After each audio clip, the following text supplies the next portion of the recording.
Welcome to movie brand. കേരളക്കരെ ഒന്നാകെ ഉറ്റുനോക്കുന്ന കേസാണ് കൊച്ചിയിൽ നടി ആക്രമിക്കപ്പെട്ട സംഭവം. വർഷങ്ങളായി നടക്കുന്ന കേസ് ഇപ്പോൾ അന്തിമഘട്ടത്തിലേക്ക് കടക്കുകയാണ്. 2017 ഫെബ്രുവരി 17 എറണാകുളത്ത് നടി ലൈംഗിക അതിക്രമത്തിന് ഇരയായത്.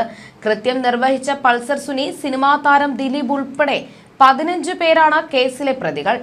ആക്രമിക്കപ്പെട്ട നടിയോട് ദിലീപിന് മുൻവൈരാഗ്യമുണ്ടെന്നാണ് അന്വേഷണ സംഘത്തിന്റെ കണ്ടെത്തൽ. കുറച്ചു നാളുകൾക്ക് മുൻപായിരുന്നു കേസിലെ ഒന്നാം പ്രതിയായ പൾസർ സുനി ആദ്യമായി ജയിലിൽ നിന്നും ജാമ്യം തേടി പുറത്തെത്തുന്നത്. ഇപ്പോഴിതാ പൾസർ സുനിയുടെ വെളിപ്പെടുത്തലുകൾ കേരളക്കരെ ഞെട്ടിക്കുകയാണ്. ദിലീപാണ് നടിയെ ആക്രമിക്കാനുള്ള കൊട്ടേഷൻ തന്നതെന്നും 1.5 കോടിയാണ് വാഗ്ദാനം ചെയ്തതെന്നും സുനി പറയുന്നു. ദിലീപിന്റെ സുഹൃത്തും സംവിധായകനുമായ നാദിർ ഷാ, ദിലീപിന്റെ മാനേജർ അപ്പുണ്ണി എന്നിവരുമായി ബന്ധപ്പെട്ട ചില കാര്യങ്ങളെക്കുറിച്ചും സുനി വെളിപ്പെടുത്തുന്നുണ്ട്. നടി ആക്രമിക്കപ്പെട്ട കേസിലെ സാക്ഷി കൂടിയാണ് അപ്പുണ്ണി. നാദിർ ഷാ ബുദ്ധിപരമായി കൈ കഴുകിയെന്ന് പൾസർ സുനി പറഞ്ഞു.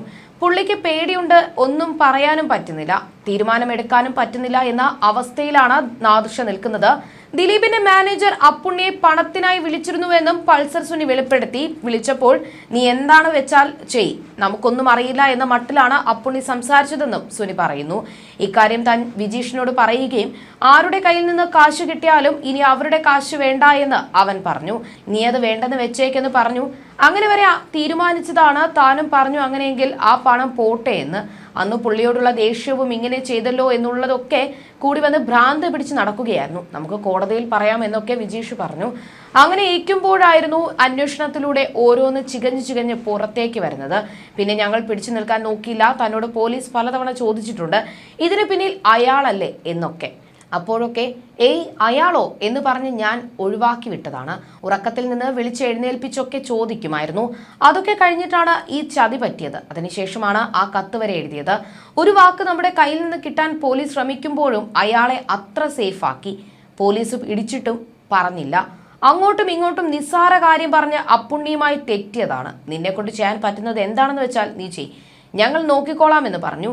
കുറച്ച് നിങ്ങൾ കാത്തിരിക്ക്, നിങ്ങൾ ഇറങ്ങിയിട്ട് നോക്കാം എന്നൊക്കെ പറഞ്ഞാൽ മതിയായിരുന്നു. നമുക്കൊന്നും പറഞ്ഞു തരാൻ ആരുമില്ല, ഇവരെ അല്ലേ വിളിക്കുന്നുള്ളൂ. ഇത്രയൊക്കെ വരെ സേഫ് ആക്കിയിട്ടും ഇവർ ഇങ്ങനെ കാണിക്കുമ്പോൾ നമ്മുടെ മനസ്സ് മാറിപ്പോകില്ലേ? അപ്പുണ്ണി സംസാരിക്കുമ്പോൾ ദിലീപ് തൊട്ടടുത്തിരിക്കുന്നുണ്ടാകും. അല്ലാതെ സ്വന്തം തീരുമാനപ്രകാരം അപ്പുണ്ണി ഇങ്ങനെയൊന്നും പറയില്ല. അപ്പുണ്ണിയുടെ കയ്യിൽ 2 ഫോൺ ഉണ്ടെങ്കിൽ ഒന്ന് ദിലീപേട്ടൻ്റെതായിരിക്കും. അത് അപ്പുണ്ണിയാണ് മാനേജ് ചെയ്യുന്നത്. അത് മഞ്ജുവിനും അറിയില്ല, കാവ്യയ്ക്കും അറിയില്ലെന്നും പൾസർ സുനി പറയുന്നു. ഏതാനും മാസങ്ങൾക്കുള്ളിൽ അന്തിമവാദം കേൾക്കാനിരിക്കെയാണ് പൾസർ സുനി ജയിലിൽ മോചിതനായത്. പൾസർ സുനിക്ക് കർശന വ്യവസ്ഥകളോടെയാണ് കോടതി ജാമ്യം അനുവദിച്ചു നൽകിയത്.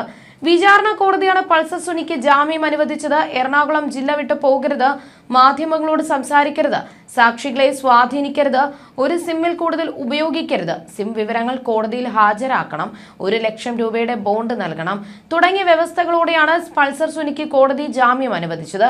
കഴിഞ്ഞ 7.5 വർഷമായി പൾസർ സുനി ജയിലിൽ കഴിയുകയാണെന്നും കേസിലെ വിചാരണ ഇപ്പോഴൊന്നും തീരാൻ സാധ്യതയില്ലെന്നും കോടതി ചൂണ്ടിക്കാട്ടിയിരുന്നു. പൾസർ സുനിക്ക് ജാമ്യം നൽകുന്നത് കേസിനെ പ്രതികൂലമായി ബാധിക്കുമെന്ന് സർക്കാർ വാദിച്ചു. എന്നാൽ സുപ്രീം കോടതി പൾസർ സുനിക്ക് ജാമ്യം അനുവദിക്കുകയായിരുന്നു. ജാമ്യം തേടി 10 തവണയാണ് സുനി മേൽക്കോടതിയെ സമീപിച്ചത്. 6 തവണ ഹൈക്കോടതിയിലും 4 തവണ സുപ്രീം കോടതിയിലും ഹർജി നൽകി. ഈ സമയത്തെല്ലാം സുനിക്ക് വേണ്ടി ഹാജരായത് പ്രമുഖരായ അഭിഭാഷകരായിരുന്നു. നേരത്തെ തുടർച്ചയായി ജാമ്യ ഹർജി ഫയൽ ചെയ്തതിന് സുനിക്ക് ഹൈക്കോടതി 25,000 രൂപ പിഴ ചുമത്തിയിരുന്നു. ഒരു ജാമ്യ ഹർജി തള്ളി 3 ദിവസം കഴിഞ്ഞപ്പോൾ വീണ്ടും ജാമ്യ ഹർജി ഫയൽ ചെയ്തതിനാണ് ജസ്റ്റിസ് PV കുഞ്ഞികൃഷ്ണൻ പിഴ ചുമത്തിയത്. തുടർച്ചയായി ജാമ്യ ഹർജി ഫയൽ ചെയ്യാൻ സാമ്പത്തിക സഹായവുമായി ആരോ കർട്ടന് പിന്നിൽ ഉണ്ടെന്നും കോടതി അഭിപ്രായപ്പെട്ടു. 7 വർഷമായി ജയിലിൽ കഴിയുന്ന പ്രതി വിവിധ അഭിഭാഷകർ വഴി ഹൈക്കോടതിയിൽ മാത്രം 10 തവണയാണ് ജാമ്യ ഹർജി ഫയൽ ചെയ്തത്. 2 തവണ സുപ്രീം കോടതിയെയും സമീപിച്ചിട്ടുണ്ടെന്ന് കോടതി ചൂണ്ടിക്കാട്ടി. വർഷങ്ങളായി ജയിലിൽ കഴിയുന്ന പ്രതി ലീഗൽ സർവീസ് അതോറിറ്റിയുടെ സഹായത്തോടെയല്ല ജാമ്യ ഹർജി ഫയൽ ചെയ്യുന്നത്, സ്വന്തമായി നിയോഗിച്ചിരിക്കുന്ന അഭിഭാഷകർ വഴിയാണെന്നതും കോടതി ചൂണ്ടിക്കാട്ടുന്നുണ്ട്. പ്രതിക്ക് സാമ്പത്തിക ബുദ്ധിമുട്ടില്ലെന്നും മറ്റാരോ പിന്നിലുണ്ടെന്നുമാണ് ഇത് സൂചിപ്പിക്കുന്നതെന്നും കോടതി പറഞ്ഞു. നടിയെ ആക്രമിച്ച സംഭവത്തിന് പിന്നിൽ തന്നെ ഗൂഢാലോചന ഉണ്ടെന്ന ആരോപണം ഉണ്ടെന്നതും കോടതി ചൂണ്ടിക്കാട്ടിയിരുന്നു.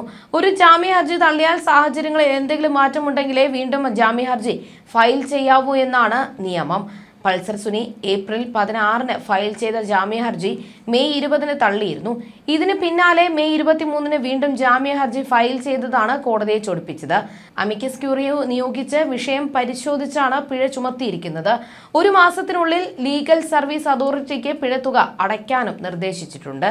സുപ്രീം കോടതിയിൽ ഷീന ബോറ വധക്കേസിൽ ഇന്ദ്രാണി മുഖർജിക്ക് വേണ്ടി ഹാജരാകുന്ന മുംബൈയിലെ പ്രമുഖ അഭിഭാഷകയായ സന റയീസ് ഖാനാണ് പൾസർ സുനിക്ക് വേണ്ടി എത്തിയിരിക്കുന്നത്.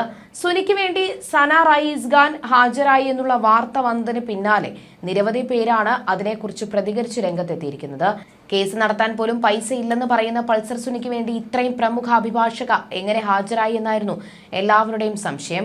സുനിക്ക് പിന്നിൽ ഏതോ വമ്പൻ ശക്തി ഉണ്ടെന്നും എന്നാൽ അത് ദിലീപാകാൻ സാധ്യതയില്ലെന്നും ഒക്കെയായിരുന്നു അന്നത്തെ സോഷ്യൽ മീഡിയ സംശയങ്ങൾ. ഇന്നും പലരും ഇതേ സംശയങ്ങൾ ഉന്നയിക്കുന്നുണ്ട്. കഴിഞ്ഞ ദിവസമായിരുന്നു എറണാകുളം രായമംഗലത്ത് ഹോട്ടലിൽ കയറി അതിക്രമം നടത്തിയതിന് നടിയെ ആക്രമിച്ച കേസിലെ 1-ാം പ്രതിയായ പൾസർ സുനിയെ പോലീസ് കസ്റ്റഡിയിലെടുത്തത്.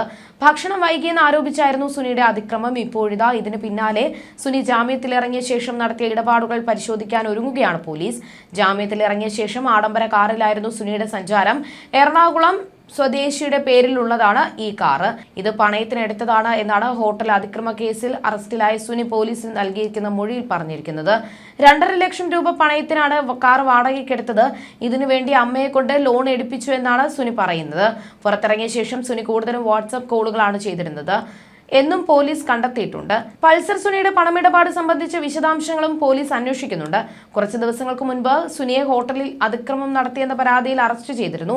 ശേഷം സുനിയെ സ്റ്റേഷൻ ജാമ്യത്തിൽ വിട്ടിരുന്നു. പുറത്തിറങ്ങിയെങ്കിലും സുനിയെ നിരീക്ഷിക്കാനാണ് പോലീസിന്റെ തീരുമാനം. അതേസമയം ഹോട്ടലിൽ അതിക്രമം നടത്തിയ കേസിൽ കൂടി ഉൾപ്പെട്ടതിനാൽ നടിയെ ആക്രമിച്ച കേസിലെ സുനിയുടെ ജാമ്യം റദ്ദാക്കണമെന്നാവശ്യപ്പെട്ട് പോലീസ് കോടതിയെ സമീപിക്കും. ഇതിനായി വിചാരണ കോടതിയാണ് അന്വേഷണ സംഘം സമീപിക്കുക. എറണാകുളം രായമംഗലത്തുള്ള ഹോട്ടലിൽ കയറി പൾസർ സുനി അതിക്രമം നടത്തിയത് ഭക്ഷണം തരാൻ വൈകിയതിന് ഹോട്ടൽ ജീവനക്കാർക്കെതിരെ പൾസർ സുനി ഭീഷണി ഉയർത്തുകയും അസഭ്യം പറയുകയും ചെയ്തു എന്നാണ് പരാതി. പിന്നാലെ ഹോട്ടലിലെ കുപ്പി ഗ്ലാസുകൾ ഇയാൾ എറിഞ്ഞു പൊട്ടിച്ചു. ഹോട്ടൽ ജീവനക്കാരുടെ പരാതിയിൽ കുറുപ്പുംപടി പോലീസാണ് സുനിക്കെതിരെ കേസ് രജിസ്റ്റർ ചെയ്തത്. ഭാരതീയ ന്യായ സംഹിതയുടെ 296B, 351(2), 324 എന്നീ വകുപ്പുകൾ ചേർത്താണ് സുനിക്കെതിരെ കേസെടുത്തിരിക്കുന്നത്. 2017 ഫെബ്രുവരിയിലാണ് നടി ആക്രമിക്കപ്പെട്ടത്. ഷൂട്ടിങ്ങിന് ശേഷം തിരികെ വരികയായിരുന്ന നടിയുടെ കാറിന് പിന്നിൽ വാഹനം ഇടിച്ചു നിർത്തുകയും അതിക്രമിച്ചു കയറി ലൈംഗികമായി ആക്രമിക്കുകയും ഇതിന്റെ ദൃശ്യങ്ങൾ പകർത്തുകയും ചെയ്തു എന്നാണ് കേസ്. നടൻ ദിലീപ് കേസിൽ 8-ാം പ്രതിയാണ്.